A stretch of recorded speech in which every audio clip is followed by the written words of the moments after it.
¿Qué tal? Les saluda Ben Kenchin. Bienvenidos a Sin Filtro Electoral, este espacio que utilizamos para conversar con los candidatos presidenciales. En esta ocasión tenemos con nosotros a Freddy Cabrera, candidato presidencial del partido Todos. ¿Qué tal, don Freddy? ¿Cómo está? Ben Kenchin, muy buenas tardes a ustedes. Gracias por esta oportunidad y de poder dirigirnos a los televidentes de Guatevisión y a los lectores de Prensa Libre. Complementa esta mesa Claudia Acuña, editora de Ciudades. ¿Qué tal, Claudia? ¿Qué tal, Ben? Mucho gusto. Bienvenido. También está con nosotros Gustavo Montenegro, editor de Cierre. Gustavo, ¿qué tal? Buenas tardes, Ben. Muy bien. Buenas tardes, candidato. Gustavo, mucho gusto. Iniciemos de lleno con esta conversación. La primera pregunta que le hacemos a los candidatos: ¿por qué quiere ser presidente, don Freddy?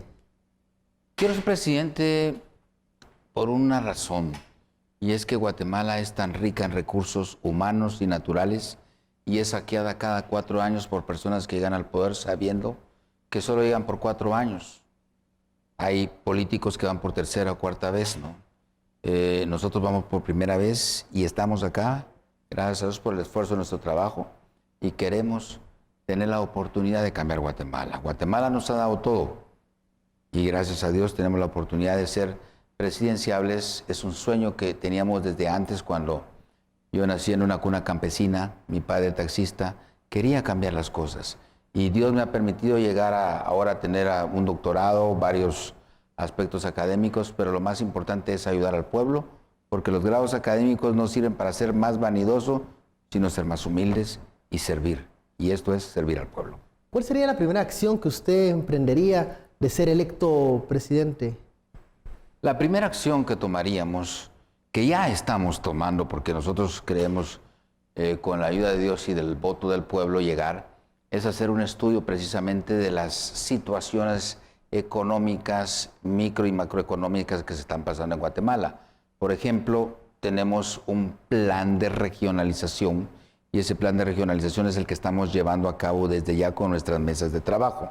Ya cuando nosotros lleguemos, precisamente el primer día, el 14 de enero, ya va a ser para ejecutar el plan de trabajo, que todos lo pueden ver en nuestra página web de Todos. Gustavo. Candidato, ¿quiénes tiene ya una visualización, de acuerdo a lo que dice, acerca de las personas que integrarían su equipo de gobierno? Esto es muy importante, Gustavo, porque empezamos con un gran grupo de personas con este proyecto. Quiero decirle que desde antes nosotros habíamos empezado con un proyecto que se llamaba Guatemala Progresa. Queríamos hacer un partido político, pero ya los plazos no nos daban tiempo. Entonces fue así como se empezó a buscar la nominación de varias agrupaciones políticas. Si le digo cuántos empezaron y cuántos están ahora, han disminuido. Y por eso no puedo ser en determinado momento yo una persona irresponsable de dar nombres, porque no sé si los que están ahorita van a llegar conmigo. Lo que sí es que las personas que están en el gabinete, van a ser personas competentes y de confianza. ¿Cómo se asegura, digamos, en su caso, como líder de un eventual gobierno, cómo se asegura, digamos, de tener la suficiente fuerza política, digamos, tras llegar a un partido que no era el que usted pensaba ni las personas que tenían? Digamos, ¿cómo mantiene usted esa galleta política, digamos, para promover acciones? Muy importante la pregunta, porque como se lo decía yo al secretario general del partido, o sea, ellos cuando ya me nominaron, ya las asambleas se habían realizado. Entonces, la nominación a presidente, en determinado momento se me dice a mí y le digo, bueno, pues yo quiero mesa limpia en el gabinete.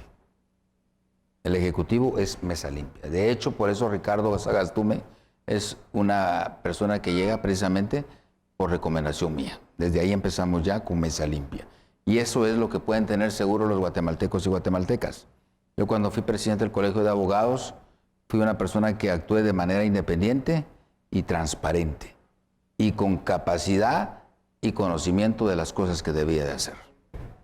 Precisamente en ese tema que usted toca ahora de la transparencia, si aún no podemos tener conocimiento de cuál sería ese equipo que lo va a acompañar, ¿cómo va a garantizar la transparencia de los funcionarios públicos? La transparencia se va a garantizar, acuérdense que es la primera vez que vamos a tener una transición de más de 4 meses, que va a empezar en agosto, si Dios permite, y muy bien puede ser que podemos ganar en primera vuelta, porque en determinado momento, acuérdense que las encuestas pueden dar una situación muy diferente. Donald Trump hasta certificaban los periódicos que iba a ganar Hillary Clinton, ¿no?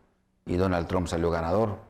En esta situación la confianza que debe tener guatemalteco y guatemalteca es que nosotros vamos a llevar el equipo transparente que va a declarar, como lo hacía hace 2 días López Obrador con todos sus funcionarios, que no los obligaba la ley a dar la declaración de todos sus bienes. Todos nuestros ministros van a dar la declaración de bienes, incluyendo la cabeza, que es el presidente, y el vicepresidente. Y los ministros y viceministros en determinado momento también. Pero lo que creo yo que debe preocuparle al pueblo no es tanto el quién, sino el cómo. Y el cómo es el plan de trabajo. Nuestro partido fue el primero que presentó el plan de trabajo. Y no quisimos repartirlo impreso para proteger el medio ambiente. O sea, desde ahí estamos en esa situación. Lo pueden ver y bajarlo de la página para que ustedes puedan desarrollar y ver realmente lo que queremos hacer. ¿Y cómo en esos 4 meses que usted menciona le dará el tiempo suficiente para poder, como usted decía, investigar un poco a estas personas que van a ocupar estos cargos tan importantes y que estén libres de esos vínculos oscuros que podrían señalarse en algún momento? Es que hoy es día miércoles, mañana jueves pueden cambiar muchas cosas. De hecho ya tenemos algunos nombres, pero no quiero ser irresponsable como le decía, porque realmente las cosas van cambiando tan rápidamente. Mire, de la semana pasada para acá, cuántos candidatos se han ido cayendo, ¿no? Entonces, en determinado momento creo que lo importante es llevar a gente competente, más que sean amigos suyos, sino gente competente, y no impuestos por ningún sector, como ha pasado en este gobierno. Don Freddy, hablando de los grupos con los que usted se ha reunido para posiblemente trabajar e integrar un gabinete, ¿qué garantía tenemos los guatemaltecos que no hay vínculos de ninguna de esas personas con el narcotráfico, con todo esto que se ha escuchado últimamente, que no hay vínculos del narcotráfico con el partido Todos? Importante es, ven que yo antes de llegar al partido Todos, primero vi la ideología. Si la ideología cuadraba precisamente con lo que yo pensaba y era coherente. Y ahí es uno de los únicos partidos que tiene un libro morado con la ideología. El creer en Dios, el creer en la familia y el creer y amar a Guatemala. En ese sentido, los guatemaltecos pueden estar seguros de que la gente que yo voy a poner no tiene ningún vínculo. Estamos hablando de gabinete. A los diputados del partido Todos, yo los reuní, les hablé posteriormente y les dije, yo no soy un monigote que va a llevar a diputados y alcaldes a serlo, sino que yo quiero ser presidente y quiero que esto quede claro. Y no vamos a esperar ayuda del narcotráfico ni esperar ayuda de los grupos que en determinado momento estén ligados al crimen organizado, porque esto todo se sabe, ya no se puede hacer a escondidas. Y usted, como candidato presidencial, debe temerle a alguien más alto que usted. Y en este caso yo le temo a alguien más alto que yo, que es Dios, y respeto al pueblo. Don Freddy, con esa visión, ¿cuál es su opinión de una candidatura que ha causado polémica, por ejemplo, en la opinión pública? Me refiero a la del diputado Ubico. ¿Qué opinión tiene usted de esa candidatura? Pues mire, yo creo que la situación del diputado Ubico se ha dado y ha pasado el tamiz del Tribunal Supremo Electoral, ¿no? Si tenemos los órganos, en determinado momento yo creo que a quien debe preguntarse es al Tribunal Supremo Electoral, claro, si pasó el tamiz. En determinado momento yo lo que he dicho, la persona que no pasa el tamiz del Tribunal Supremo Electoral, no vamos a pelear esa candidatura. Ahora, ¿pasa el tamiz suyo? ¿Es él un candidato idóneo? La mayoría de diputados de Todos, cuando yo fui nominado, yo ni siquiera sabía quiénes iban de primero, segundo, tercero, cuarto, quinto. Y es más, si usted me pregunta, todavía algunos del distrito metropolitano Parlacén, no los he conocido, los he ido conociendo conforme yo he llegado en giras a sus departamentos, ¿no? Y ahí miro precisamente si el diputado ha hecho algo o si el diputado precisamente no ha hecho nada. Y miro también la situación de cómo es evaluado ese diputado. Eso es lo único que me ha quedado a mí ahorita en este sentido en cuanto a todos los diputados del partido. ¿Evalúa usted bien al candidato Ubico? Pues en Zacatepeques es una persona muy querida, es una persona que se ha desarrollado adecuadamente, es una persona que en determinado momento pues, no tiene un proceso penal abierto acá, y el Tribunal Supremo Electoral lo ha inscrito. Entonces, algo que ha sido inscrito, algo que ha sido desarrollado y pasado todos los tamices legales, no podemos debilitar las instituciones y decir por qué lo inscribieron. Creo que en este sentido la palabra la tiene el Tribunal Supremo Electoral. Su plan de gobierno que estuve revisando incluye, digamos, la ambiciosa convocatoria de una Asamblea Nacional Constituyente. Le digo ambiciosa porque se ha intentado, se ha hablado por mucho tiempo y no se han logrado los acuerdos para tirarlo. Entonces, mencionaba usted hace un momento que pues, en los primeros meses se puede tener esa fuerza política para lograrlo. Ahora bien, el plan dice, digamos, para revisar toda la Constitución, aunque en algún punto también aclara, excepto en aspectos filosóficos. Bueno, la pregunta concreta es, ¿cómo asegurarse que esa Asamblea Constituyente no se pase de la línea, no rebase ciertos límites que son pilares fundamentales de nuestra democracia? Gustavo, el plan A es una Asamblea Nacional Constituyente, pero el plan B son reformas constitucionales que pueden ser precisamente desarrolladas a través por el Congreso de la República, lógicamente con más mayoría de votos. En este sentido, nosotros estamos dispuestos y hemos tomado la decisión de que los diputados que no apoyen estas reformas van a ser publicitados de que no quieren apoyar el desarrollo de Guatemala. O sea, nosotros vamos a ser un gobierno de consensos. O sea, la ley de contrataciones, por ejemplo, es una ley que debe de modificarse para eficientar en determinado momento a algunos ministerios. Hay ministerios que ahorita le temen a la ley de compras y contrataciones y ejecutan en determinado momento el 50%. Imagínese usted ejecutar el 50%. Es una persona incompetente. No debe de estar ahí. Si Guatemala tiene necesidades en todas las áreas. Entonces, en este sentido, llevo la propuesta de la ley de orgánica del presupuesto que nos conlleva consigo una reforma constitucional que es pasar del 2% al 4% el tema de justicia. Yo no quiero ya que en determinado momento ver a magistrados en los pasillos del Congreso de la República pidiendo su reelección. Yo quiero que sean vitalicios. 1, 2.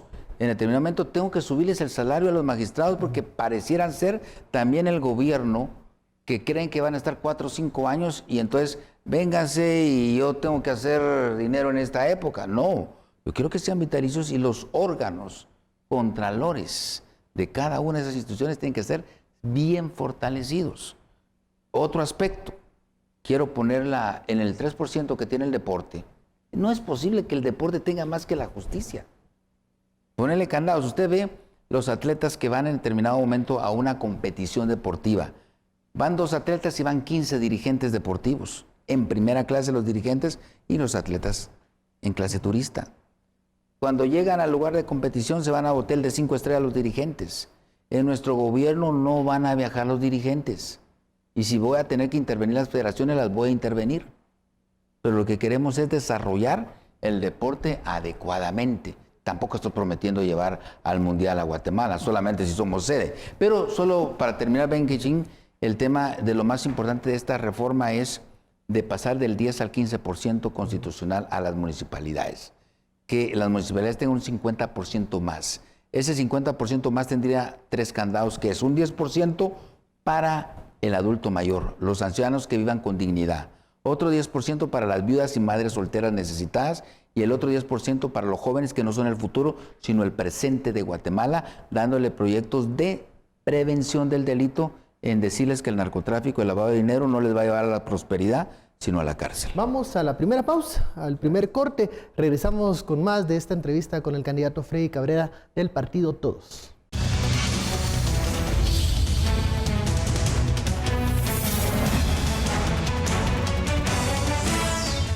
Regresamos a Sin Filtro Electoral, en esta ocasión conversando con el candidato presidencial del partido Todos, Freddy Cabrera. Tiene la palabra la colega Claudia Acuña.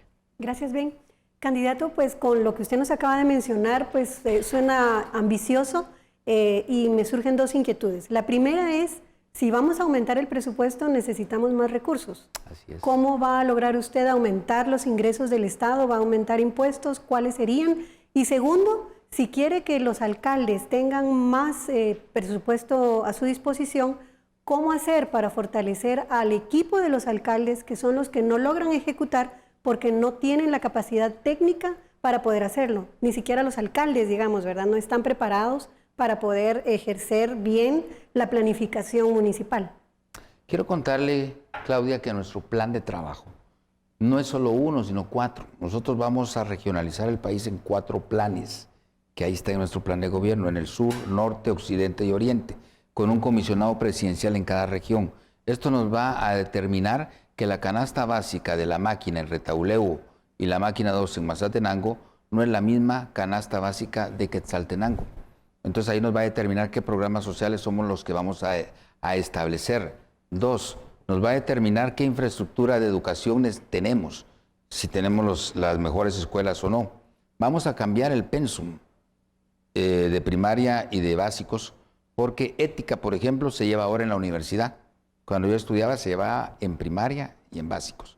Entonces, en este sentido, la regionalización nos va a dar tantos beneficios en este aspecto que nos va a llevar precisamente al aspecto que el comisionado presidencial se va a reunir con el alcalde, con el gobernador, con el diputado, con los cocodes y los comudes y van a ver las situaciones más urgentes. Ahí es donde les vamos a ayudar a ejecutar, porque vamos a tener, ya tenemos convenios con algunas universidades en el aspecto de tecnológicos.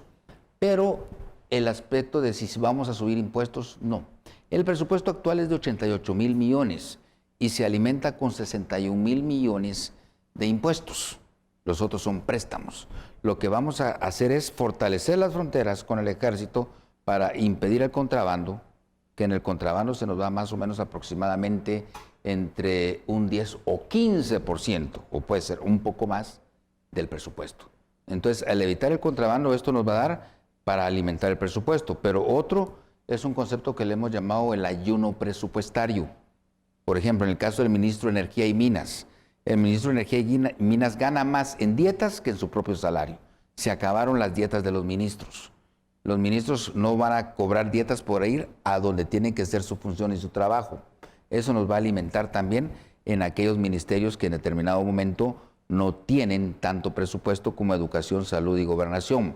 Y la tercera situación va a ser ampliar la base impositiva del Estado. ¿Qué significa esto? Hacer más formales a los que son informales. Nosotros no vamos a dar una bolsa solidaria, sino que vamos a dar una tarjeta donde se pueda comprar las necesidades que usted tiene. El regional, como va a estar regionalizado, van a haber tiendas que son informales que las vamos a formalizar para que ahí puedan comprar sus productos básicos de la canasta, mientras establecemos esos programas sociales que ya están determinados, pero los programas sociales van a durar entre 2 años, 2 años y medio, porque el mejor programa social es el empleo digno, y es hacia ahí donde queremos llegar en determinado momento. Solo para redondear lo que mencionó de las dietas, también los consejos, las corporaciones, ¿verdad? Tienen muchas dietas con las reuniones que realizan, que son su trabajo. Entonces, ¿va a promover usted alguna reforma también en la ley, en el Código Municipal? A sensibilizar a los alcaldes, sí, en ese sentido, porque nos debemos al pueblo. O sea, si nosotros estamos de candidatos presidenciales, yo no vengo acá con financistas establecidos y con compromisos, porque algo que le tengo que decir es, yo no viajo en helicóptero, yo viajo por tierra y veo las necesidades del pueblo. Si usted viaja por helicóptero, va a decir, qué bonito se ve Guatemala, pero nosotros hemos pinchado 4 llantas de aquí a Mazatenango, por ejemplo, y usted no sabe cuánto es complicado ir para el IRTRA, pasar por Coyotenango y el Zarco.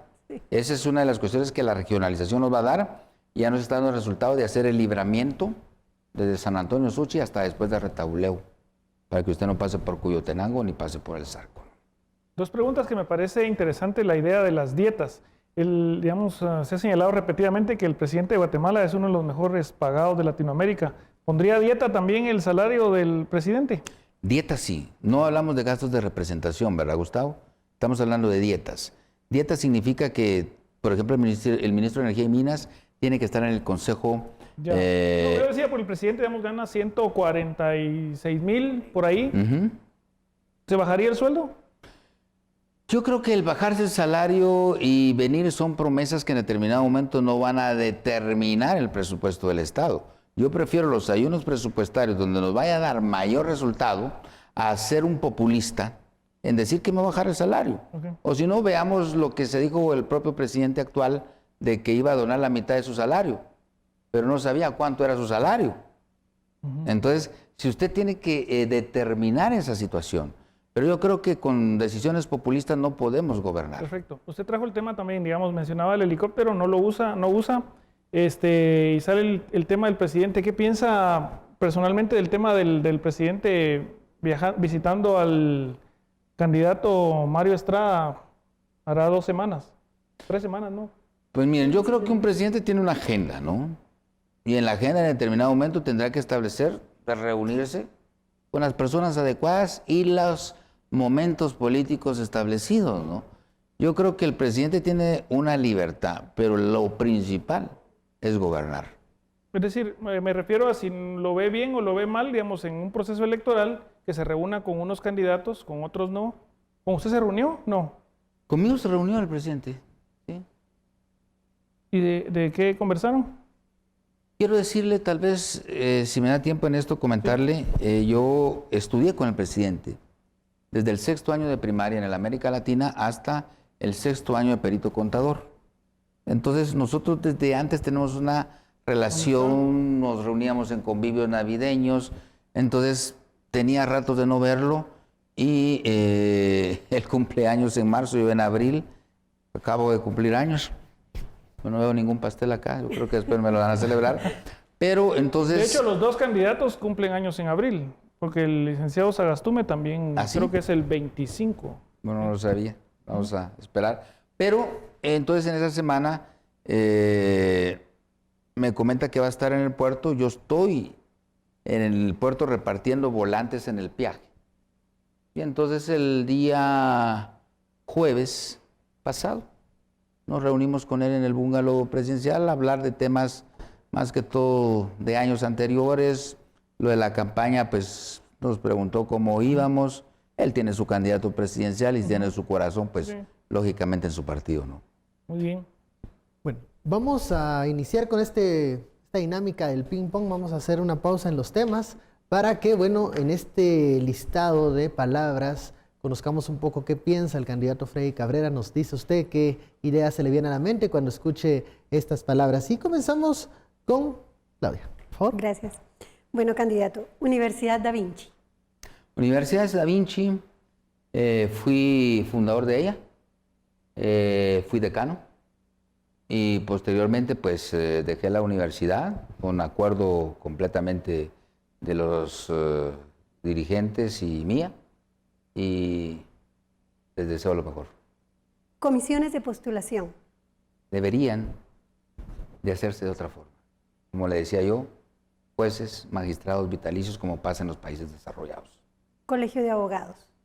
Debe de vigilarse más el proceso. En esta campaña última del candidato presidente del Colegio de Abogados, yo miraba vallas de un candidato más grandes que las mías. O sea, en determinado momento es un colegio profesional, ¿no? Entonces, creo que sí debe de haber una vigilancia en ese sentido. Roberto López Villatoro.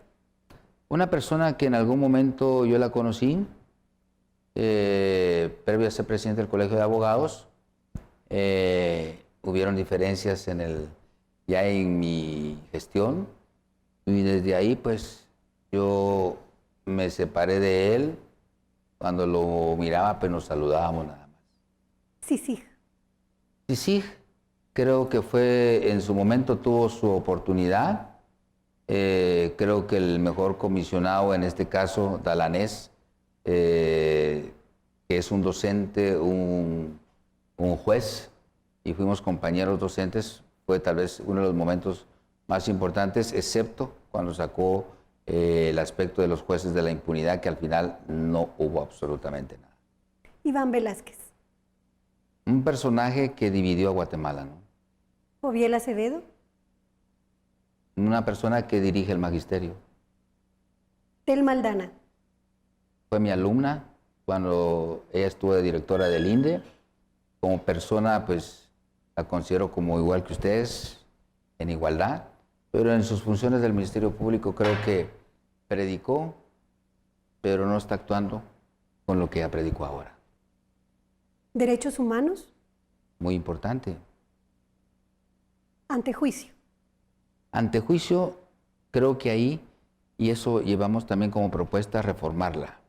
porque el antejuicio debe ser en las funciones del funcionario, no en las que no son sus funciones. Pongo el ejemplo. Si un diputado viola a alguien, no debería tener derecho a antejuicio, porque eso rebasa sus funciones públicas. Si se determina que un diputado se pasó o atropelló a alguien, no debería tener derecho a antejuicio, porque es una cuestión personal. Debemos de diferenciar la investidura de funcionario público con la investidura de ciudadano común. Taxis. Muchos recuerdos, el vehículo que utilizó mi padre para sacarnos adelante, el vehículo que yo utilicé cuando mi padre tuvo que ir a trabajar a Estados Unidos. Muy bien. Gustavo. ¿Gustavo? Presunción de inocencia. Lo más importante que los pobres tienen, porque es un estatus, es un blindaje. Si se le quita la presunción de inocencia, ¿qué le dejamos al pobre? Pena de muerte. Necesaria. Está vigente y hay que aplicarla. Y qué bueno que me pregunta eso. Nosotros en nuestro primer gabinete, con Ricardo ya lo hablamos, vamos a sacar un acuerdo gubernativo donde le vamos a mandar al Congreso, porque usted se recordará que Alfonso Portillo fue el que se quitó esa facultad del recurso de gracia, como le llamamos nosotros los abogados. Nosotros vamos a mandarle, porque como la Convención Americana de Derechos Humanos establece que debe haber una última instancia que pueda perdonar, nosotros le vamos a decir al Congreso, ya no se hagan bolas. Yo como presidente tengo los pantalones y si la pena de muerte está vigente, pido que sea regresada a la presidencia esa facultad. Aborto. No al aborto. Deportados. Tenemos un plan para los deportados que estamos trabajando ya con cooperativas y con mesas de trabajo para poder darles a ellos un funcionamiento y una situación de tecnológicos para que puedan estar. O si no, se nos va a convertir en una situación de desempleo y ese desempleo se convierte en delincuencia. Transfugismo. No debería existir. Ahora, diferente es si el partido desapareció. Creo que ahí son dos situaciones diferentes. Si el partido desapareció, creo que la persona tiene la posibilidad de pasar a otro partido. Pero si la persona, estando en un partido que está vigente, se pasa a otro partido, eso se llama deslealtad al pueblo porque votó por él y por el partido. Valdetti. En la cárcel, ¿no? Empresariado. Importante para el desarrollo económico. Libertad de expresión. Necesaria para que haya un Estado de Derecho. Donald Trump. Un personaje valiente que se fue contra todos los pronósticos y creo que lo que está impulsando es una economía muy importante para su país, que es lo primero, y después para los demás países. ¿Estamos? Bueno, terminamos este ping-pong, vamos a una pausa, regresamos con más de esta conversación con el candidato del Partido Todos, Freddy Cabrera.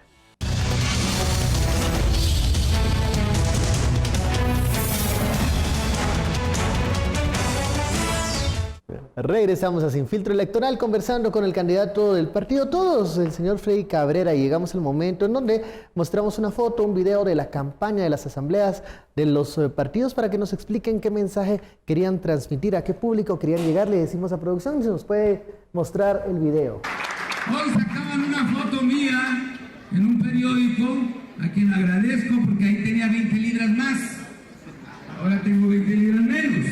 Entonces es un antes y un después, y es precisamente porque queremos que Guatemala tenga una diferencia de siempre.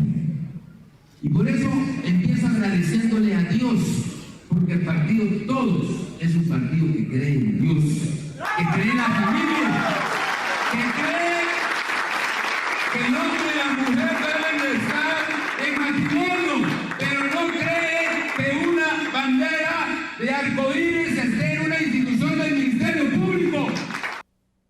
Bueno, era un extracto de su discurso, don Freddy. Pues muchos partidos se han declarado pues, creyentes de Dios, de la familia. ¿Qué mensaje quería transmitir el candidato? Díganos. Yo creo que tenemos la libertad de cultos, ¿no?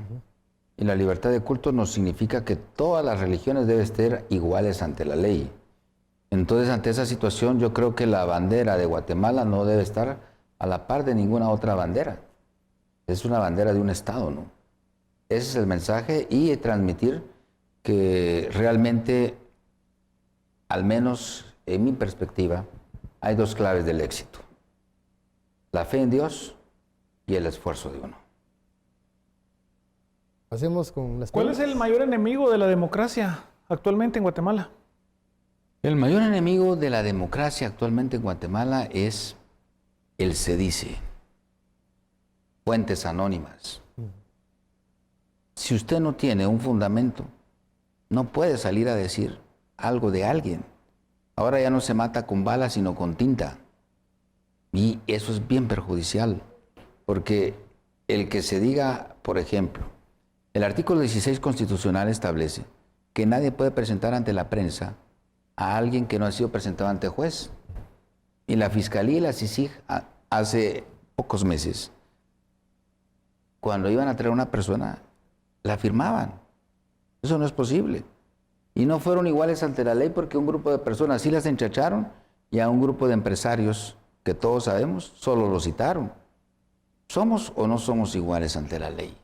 ¿Estamos o no estamos por encima de la ley? Entonces, el mayor enemigo es crear casos sin fundamentos y nada más el decir se cree o en determinado momento se dice, ¿no? ¿Cómo piensa reactivar la economía? Reactivar la economía necesitamos la certeza jurídica. No es posible que una Corte de Constitucionalidad se tarde meses para resolver situaciones con respecto a tema de minería, a tema de tarjetas de crédito. Yo no sé si usted sabe que se hizo una iniciativa para darle un tope a las tarjetas de crédito. Y la Corte de Constitucionalidad ahí lo ha tenido. Entonces, tenemos que reactivar la economía con la certeza jurídica. Usted va a un país y lo primero que mira son muchas veces cómo se desarrolla esa economía. Yo tuve la oportunidad de estudiar en España y me tocó ver cómo en determinado momento Rodrigo Rato con Aznar lograron todavía introducir a España en la Unión Europea. Entonces, pero fue a través de certeza jurídica y aquí no la hay. Entonces, necesitamos por eso las reformas a las leyes que decíamos para que se puedan desarrollar y la gente crea en la inversión. O sea, ¿cómo podemos reactivar la economía si hay embajadas que nos tienen la advertencia de no visitar Guatemala? Entonces tenemos que hablar con esos países y decirle, mire, Guatemala va hacia el desarrollo, va hacia el cambio. Como usted nos dijo al inicio de la charla, usted es el candidato que va a explicar el cómo. Entonces, ¿cómo, digamos, va a lograr esa confianza, sobre todo en la inversión extranjera, ¿verdad? Que vengan a invertir en Guatemala. Las licitaciones vamos a establecerlas a nivel internacional, todas. Y vamos a introducir un término que se llama el criminal compliance. Todas las empresas, por ejemplo, imagínense yo como candidato presidencial, sería raro que si yo siendo presidente aparezca una empresa que tenga un año de formada. Eso me va a ligar precisamente que fue formada mientras yo era candidato. No, esa empresa tiene que tener más de 5 años de formada. Debo saber la procedencia del dinero. Debo saber quiénes son los accionistas. Si el representante legal tiene en determinado momento el perfil para tener lo que tiene. Entonces, eso va a hacer que la inversión extranjera venga y vea que la licitación va a ser transparente. No está a la medida. Ahora mismo, muchas licitaciones están a la medida. Nosotros debemos de sacarla y supervisar esa licitación. Va a haber una Secretaría de Supervisión de Licitaciones, que es precisamente lo que vamos a determinar para la inversión extranjera. 2, vamos a crear el Ministerio de Turismo. El Ministerio de Turismo va a ser un ministerio transversal, que va a ser agresivo. Vamos a establecer a 2 o 3 personas para que salgan a cada continente a promocionar Guatemala. Mire, y disculpe, pero yo estuve en Sevilla y en Sevilla me preguntan, mire, ¿y dónde queda Guatemala? Y llegó una persona que iba a visitar Sevilla a estudiar otro guatemalteco y yo le digo, mira, ¿será que puedas ir a traerlo? Sí, pero no quieres el nombre. No, porque de plano viene con taparrabos y con caites. No, le digo, eso no es Guatemala, le digo. Entonces, realmente necesitamos promocionar Guatemala. Este Ministerio de Turismo va a tener esa situación de salir a buscar. Y yo pongo un ejemplo. Casaca mata cara bonita. O sea, Costa Rica tiene menos que Guatemala, pero gana más en turismo que nosotros, porque no salimos a hablar. Candidato, ¿por qué habría que crear un ministerio? ¿No existe una institución como el INGUAT que debería tener esas funciones de promocionar y atraer inversiones en el tema del turismo? Lo que pasa, ven que el INGUAT está relacionado más que todo al cobro de los impuestos de turismo, hoteles y todo esto. Yo quiero crear, a través del Ministerio de Turismo, que todos los ministerios tienen que pasarle a este Ministerio del Turismo los foros, encuentros, congresos que van a realizar, y como vamos a estar regionalizados, el Ministerio de Turismo va a establecer en cada región, por ejemplo, imagínense que el encuentro de presidentes se haga en Guatemala cuando a mí me toque ser presidente, ¿por qué no hacerlo en Yaxá? Entonces, él se va a encargar en determinado momento de ir verificando que haya un equilibrio económico en el tema de turismo. Los puertos, vamos a fortalecer los aeropuertos, por ejemplo, de la región de la Costa Sur, el aeropuerto de Quetzaltenango, entonces hacerlos de primera. Eso va a atraer la inversión extranjera. Pero si no hay un ministerio de turismo, no va a haber una responsabilidad como la que hay ahorita. Lo que no me queda claro es que, bueno, en algún momento usted habló de la necesidad de estos ayunos, de esta especie de austeridad en el gasto público. Crear un ministerio, entonces, conlleva también crear más burocracia. ¿Ha usted analizado qué ministerios o secretarías tendrían que tal vez en algún momento cerrarse si no son útiles y cuáles serían? El Ministerio de Desarrollo con el Ministerio de Agricultura. Hacerlo uno, fusionarlos. Y ir ahí eliminando burocracia. Entonces tenemos todo un estudio de qué ministerios hacerlos y qué ministerios no, qué secretarías hacerlo y qué no. Eficientar, por ejemplo, la administración tributaria. O sea, ahorita a usted, o sea, el pagar impuestos le duele. Y más aún hacer una cola para ir a pagar. ¿Por qué no usted determinar cuándo es la obligación y llamar por teléfono? Queremos hacer un gobierno que sea eficiente, que pueda cobrar los impuestos adecuadamente y ampliar esa base impositiva. ¿Cómo? ¿Cómo acercar al contribuyente? ¿Cómo fomentar esa cultura de pago que con todos los casos que hemos visto, poca cultura hay ahora? Sensibilización, pero Benquechín, por ejemplo, a mí me mandan de la administración tributaria, me dice, usted por ser contribuyente grande, le mando a decir que en este mes usted tiene que pagar sus impuestos en tal lado y VIP le vamos a poner a una persona para que los pague. ¿Por qué? Eso debería ser a todos. O sea, eso ya se hace. No estamos descubriendo el agua azucarada, lo que estamos haciendo es hacerlos iguales a todos. Qué mejor que una persona regionalizada se le pueda cobrar los impuestos donde están.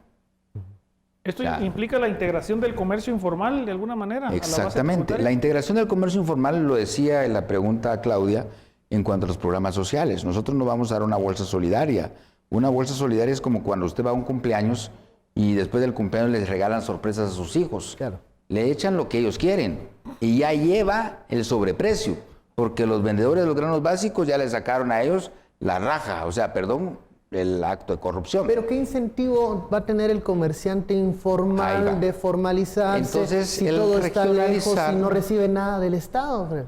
El regionalizarlos va a hacer que esa tienda que no está formalizada, vamos a tener un listado y le vamos a decir, usted va a ser la tienda que le va, una de las tiendas que va a proveer de los programas sociales a las personas de esta región. Pero para eso necesito que se me formalice. Entonces, ya formalizada, ya nosotros le damos la tarjeta a la persona para que vaya a comprar sus productos a esa tienda. Nosotros necesitamos darles unos incentivos a ellos, para que en todo caso, como bien decías... Porque le van a cobrar impuestos a ese comerciante formal. Y muchas veces el comerciante formal no ve dónde están los recursos que él paga vía impuestos. Entonces, yo te digo, por ejemplo, ¿cuál es la ganancia de un trabajador informal? ¿No la sabes? No. Porque no lo tienes controlado. Entonces tenemos que crear esa base impositiva, pero tenemos que darle, como bien decías, un incentivo. Y ese incentivo es incluirlos en nuestros programas sociales para que ellos puedan vender sus productos. ¿Claudia? Y cuando habla usted de generar trabajo digno, decía, empleo digno, ¿cuáles son sus políticas públicas a la hora de estar en el gobierno para poder generarlo? Porque generar empleo no es tan fácil como se suena, ¿verdad? Uno, Por ejemplo, nos hablaba algunas empresas con el aspecto de las maquilas. Ustedes saben que las maquilas se cobraba 0 y se acabó eso ya. Ahora nos dicen, queremos que vuelvan las maquilas. Sí, está bien. Vamos a establecer las maquilas, pero en el interior de la República, regionalizadas. Esa va a ser una forma de darles trabajo, para que no migren a la ciudad. Entonces, ese es uno de los aspectos. Segundo, Champerico. Va a ser un puerto pesquero, que va a establecerse a través de las cooperativas para que le den préstamos a estos pesqueros. Hemos hecho el estudio en cuanto a una especie que se llama el pepino del mar. El pepino del mar viene siendo el caviar de Corea y Japón. Entonces, eso en Champerico no se da, sino que ahí va a ser más que todo una pesca nacional, que vamos a crear una Secretaría de Pesca, que va a estar adscrita precisamente a Agricultura, pero en Izabal sí está el pepino del mar. Yo les cuento en Sevilla, que yo estuve estudiando allá, llegaban los aviones japoneses a las 11 de la noche. Salían los pesqueros sevillanos a pescar, llegaban a las 4 de la mañana, limpiaban el atún, lo entraban a los aviones japoneses y a las 6 de la mañana ya estaban vendiendo en Japón. Eso lo podemos hacer nosotros. Vamos a una pausa, regresamos, luego del corte continuamos con esta entrevista con el candidato presidencial del partido Todos.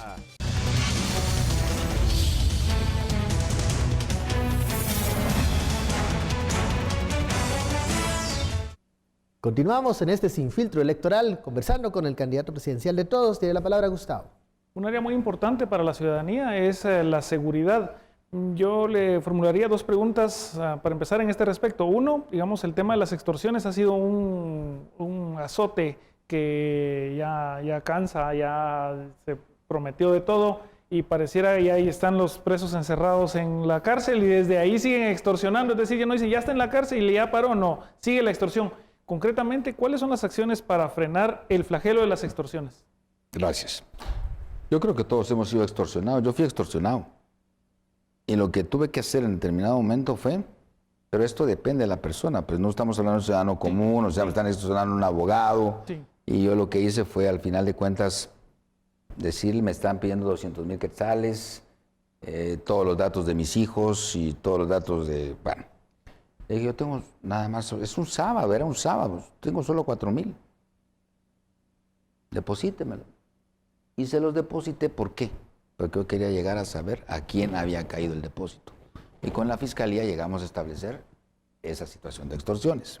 Nosotros vamos a formar una política criminal del Estado. La política criminal del Estado no es como hace 8 años salió el Ministerio Público diciendo política criminal del Ministerio Público. No, la política criminal es de todos los órganos del Estado y es para prevenir, acciones para la prevención del delito. Entonces, en esta situación, lo de las extorsiones, los que están en la cárcel, los bloqueadores tienen que funcionar. Es que ahorita no mandan los funcionarios de prisiones, mandan los presos. ¿Usted por qué creen que todos se quieren ir al mariscal? Mandan los presos. Entonces debemos de tomar la autoridad en las cárceles. Y ahí es la situación. No nos debe importar quién sea el que esté en la cárcel para poder en determinado momento establecerle, quitar celular, hacer las requisas adecuadas y tener funcionarios de primera. Nosotros con Minugua, yo trabajé en Minugua, trabajé en Programa de Naciones Unidas, trabajé con USAID, pero en Minugua nosotros sacamos en esa época una convocatoria para director de prisiones, directores de las prisiones del país.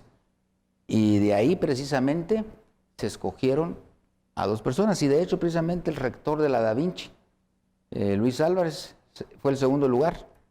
Joel Torres fue el primero y Joel Torres llegó a ser el director del sistema penitenciario. Y el segundo fue Luis Álvarez como director administrativo de prisiones. Entonces, algo así es lo que tenemos que hacer nosotros, o sea, establecer a las mejores personas en los lugares para que sean los que manden y que las extorsiones no se den. Pero debemos darle un seguimiento a la familia, crear un perfil, la inteligencia y la contrainteligencia de la policía.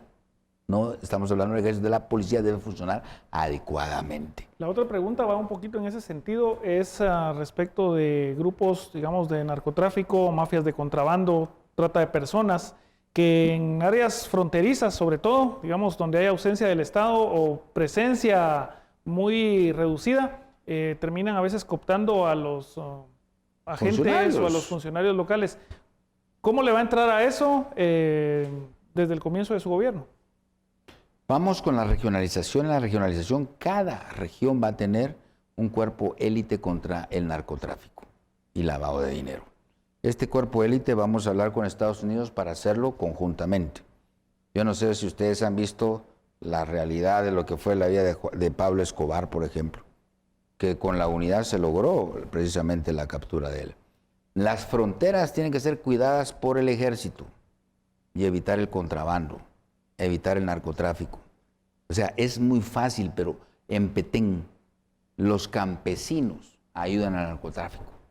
Debemos de sensibilizarlos, que esa es una cuestión que los va a llevar a la prisión. Yo hace poco en Escuintla no pudieron agarrar la avioneta porque hubo un grupo de supuestos pobladores, porque no se sabe si eran pobladores, aldeanos o de dónde, pero no permitieron que el Ministerio Público, ni la policía, ni el ejército entraran.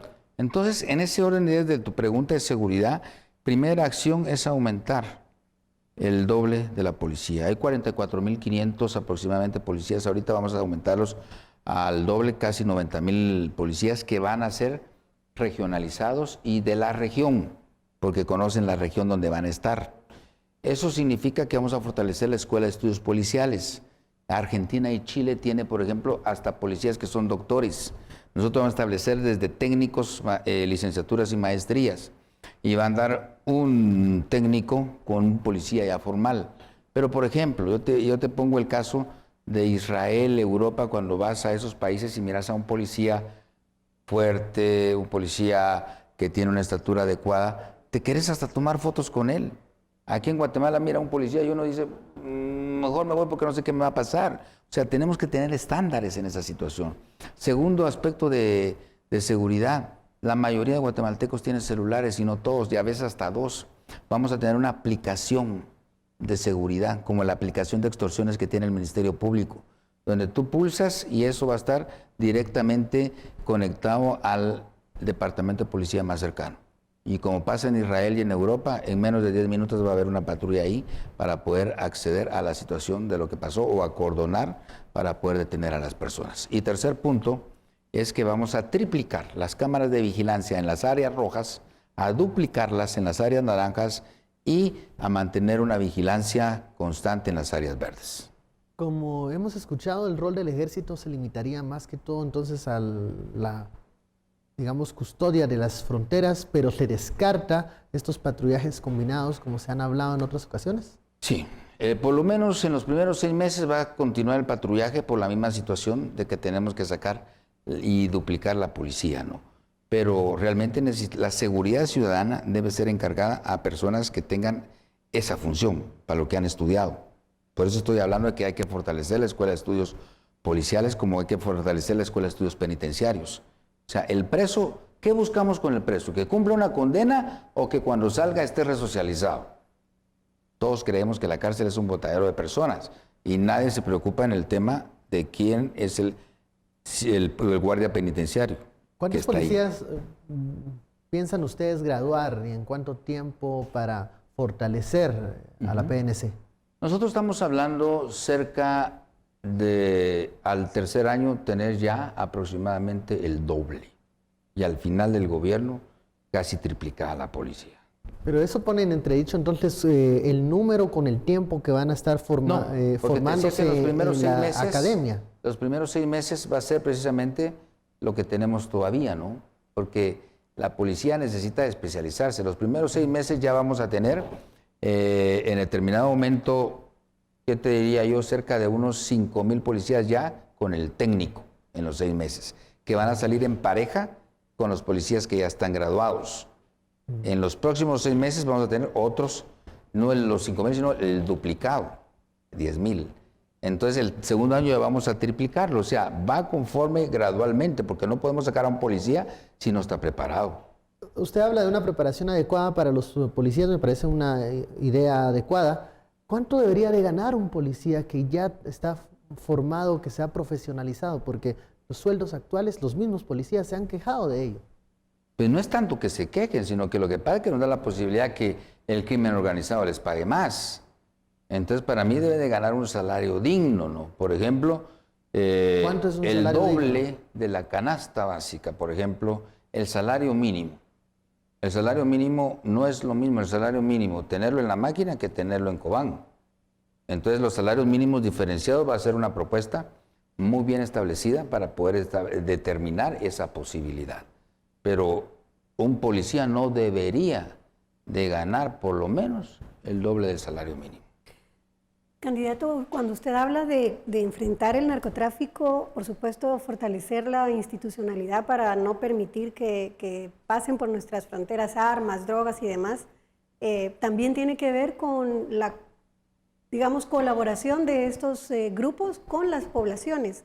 Esto ha generado mucha conflictividad social y precisamente por eso es que el Estado, o más bien el Estado no ha logrado atender esas necesidades. ¿Cómo va a reducir usted esa conflictividad para que tampoco, así como a los policías, no les seduzca a la población estos grupos que los tienen también? El comisionado comprados? presidencial va a tener una tarea muy importante con los diputados, alcaldes y gobernadores, y cocodes y comudes. En el sentido, por ejemplo, los campesinos van a tener ahora sí su fertilizante a tiempo. Van a tener sus programas sociales adecuadamente, pero también necesitamos la sensibilización. Hace 4 meses retuvieron a la jefa de la Fiscalía de Medio Ambiente, 100 campesinos, y había más de 200 policías que no se atrevieron a ir a sacarlos.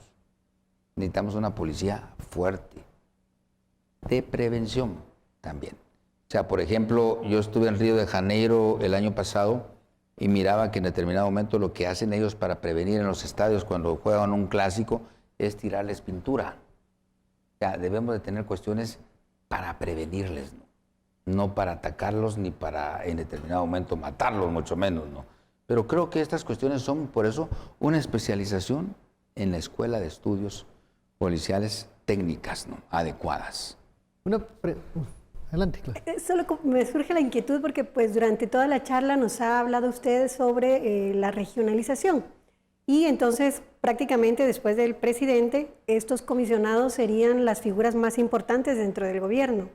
¿Cómo los va a elegir? ¿Quiénes van a ser y cuál sería ese perfil para que prácticamente sean los que gobiernen esas regiones?